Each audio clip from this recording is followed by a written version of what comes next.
Hi student, again welcome to the Micromed Education channel. I'm Dr. Rachna Solanki and today we are going to discuss regarding pathogenesis of bacterial infection. Abhi pathogenesis of bacterial infection, in this topic you need to understand it's basically for concept. The questions are nearly two or three, that is mention various modes of transmission of the bacteria or the disease, how they can be transmitted, not the bacteria, modes of transmission of various infections or the disease. Second thing is various example or various definitions, like what do you mean by pathogenicity, virulence, exhalation, attenuation. This can be asked in 2 marks question, and most frequently asked short note is the difference between exotoxin and endotoxin. So now let's dive into today's topic. It is very easy to understand. So as we discussed, this is our learning objectives, and let's understand the terms. So the pathogenicity is ability of an organism to cause the disease. कोई भी ले लो, bacteria, virus, parasite, fungus, उसकी ability disease produce करने की ना. वेरुलेंस क्या होता है? डिग्री ऑफ पैथोजेनिसिटी, कितना वो वेरुलेंट है जिससे वो उतना ज्यादा पैथोजेनिक हो सकता है. Because some bacteria in our body are considered as a normal flora. तो वो बैक्टीरिया है तो उसका मतलब ऐसा नहीं कि वो डिजीज प्रोड्यूस कर देंगे. No, they don't have a degree of pathogenicity. They are commensal, they are good bacteria. सबको लैक्टोबैसिलस तो पता ही है ना, वही गुड बैक्टीरिया, तो वो पैथोजेनिक नहीं है. The second thing is acceleration. What do mean by acceleration? Enhance virulence. अब एक सिंपल टॉपिक से डिस्कस करते हैं. थैनोस तो सबको पता ही है, वो अपने क्या डिफरेंट डिफरेंट जर्म्स है, उसकी मनी की वजह से अपना विरुलेंस उसने बढ़ाया. तो वो टेक्निक क्या हुई? It is one type of acceleration. Attenuation is reduction of the virulence, that is attenuation. Now let's understand this in with the mechanism on example. Pathogenicity, virulence factors चाहिए उसको पैथोजेनिक बनने की. तो या तो वो टॉक्सिन प्रोड्यूस करेगा, enzymes, addition molecule. Example like salmonella typhi causing typhoid fever. E coli हमारे नॉर्मल गट फ्लोरा में होता है, तो वो पैथोजेनिक नहीं, सिम्बायोसिस करके बैठा है. Virulence, degree of pathogenicity, it depends on the various virulence. कि आपके पास टॉक्सिन है, एंटीजन आपका कैसा है. Staphylococcus aureus is highly virulent. It has various virulence factor, collagenase, DNase, staphylococcus calyx, toxins, a super antigen, everything is there. However, staphylococcus epidermis is skin flora. It does not have anything virulence factor. Exhalation, virulence कब बढ़ेगा? जब आप किसी susceptible host के अंदर serially पास करोगे, तभी जाके वो चीज का एक्सलेशन बढ़ेगा. अगर कोई आदमी दब रहा है, उसको दबा रहे हैं, तो आपका दबदबा बढ़ेगा और आपका विरुलेंस बढ़ गया, ठीक है. मगर एटेन्यूएशन क्या है? Reduction of the loss of virulence और लॉस ऑफ विरुलेंस. वो एडवर्स कंडीशन होती है जब बहुत ही किसी को प्रेशराइज करते हैं और एक बार ना बोल देता है, क्विट कर देता. This is how attenuation. These are the example to understand, but it is very easy to understand even without examples. So attenuation vaccine को डेवलप करने के लिए यूज होता है और ऑर्गेनिज्म विरुलेंस बढ़ाता है जिससे वो सरवाइव कर सके. नाउ चेन ऑफ इन्फेक्शन, इसे समझना जरूर है before proceeding to the mode of transmission. Chain of infection में एक क्या होता है? जर्म्स होते हैं. जर्म्स क्या हो सकता है? Bacteria, virus, parasite, fungus. अभी होता है रिजर्वर. रिजर्वर क्या होता है? It is the place where they basically resides और stay. So that can be people, animal, food, soil, water, कहीं पे भी रह सकता है. पोर्टल ऑफ एग्जिट मतलब a disease person is there, उसमें से how this bacteria, virus, parasites are going to the environment, it is called portal of exit. Mouth, जैसे vomiter, saliva, cuts in the skin, blood, feces. How germs can get around, that is called mode of transmission. We'll discuss in detail in our next slide. How germs get out? A portal of entry. जो portal of exit तो पता चला, entry कहाँ हो सकती है? तो जैसे फीको ओरल रूट एक मोड ऑफ ट्रांसमिशन है, तो हमें पता चला फीसिस से निकलेगा, faeco oral, as name suggest faeces से निकला और ओरल मतलब माउथ से वो कंज्यूम हुआ, तो पोर्टल ऑफ एंट्री हुई उसकी माउथ। डिफरेंट एंट्री हुई, eyes, conjunctiva, skins, various. Now susceptible host कौन सा होता है? जिसको वो डिजीज ऑर्गेनिज्म उसके अंदर ट्रांसमिट होके डिजीज प्रोड्यूस करते हैं। ईच लिविंग पर्सन और animal is not a susceptible host for each and every bacteria, virus, parasite. ऐसा नहीं होता. So it depends on the various organism. So but which are the susceptible? Means वो can be babies, children, elderly, immunosuppressed person or animal like that.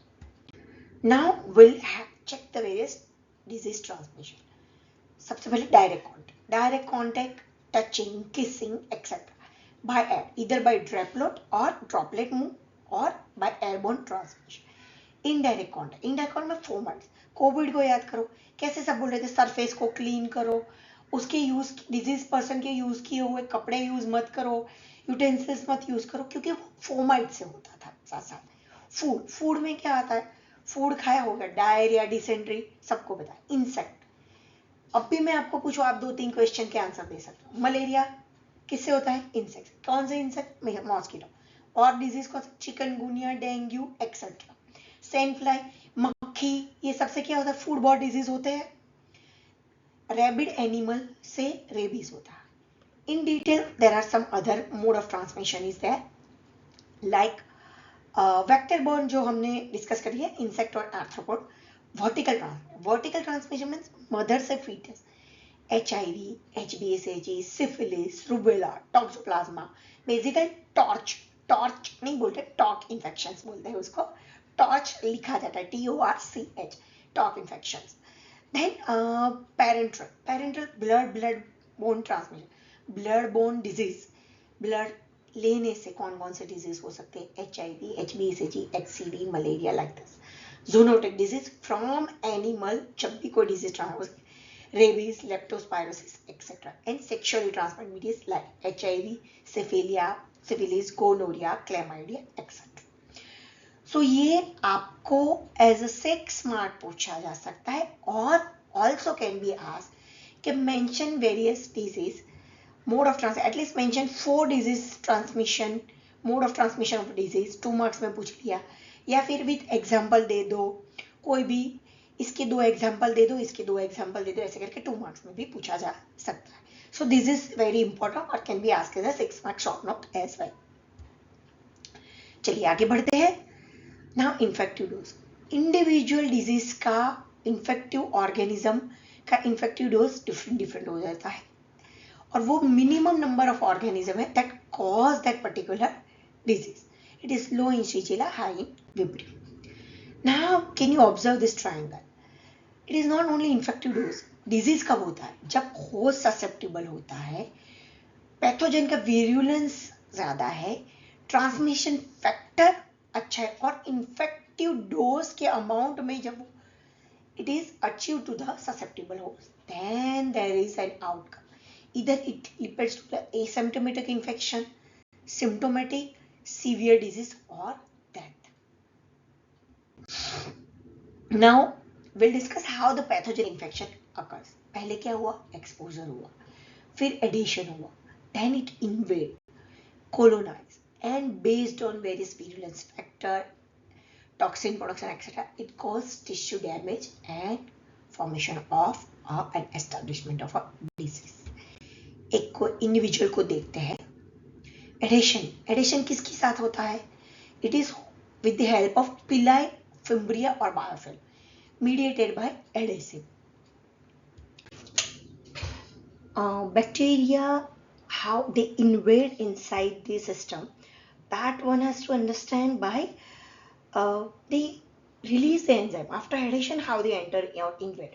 The release of the hyaluronidase, collagenase, streptokinase enzyme and leads to invasion of the inside the cell.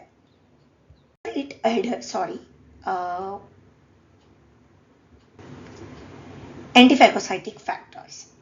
We all know the bacteria are engulfed by the phagocytes and they fuse with the phagolysosome and they will be destroyed. But certain bacteria evade phagocytosis. कैसे? Capsule है तो वो phagocytosis involve करेगा, inhibit करेगा, cell wall protein, cytotoxin इन सबसे इवोड हो जाएगा.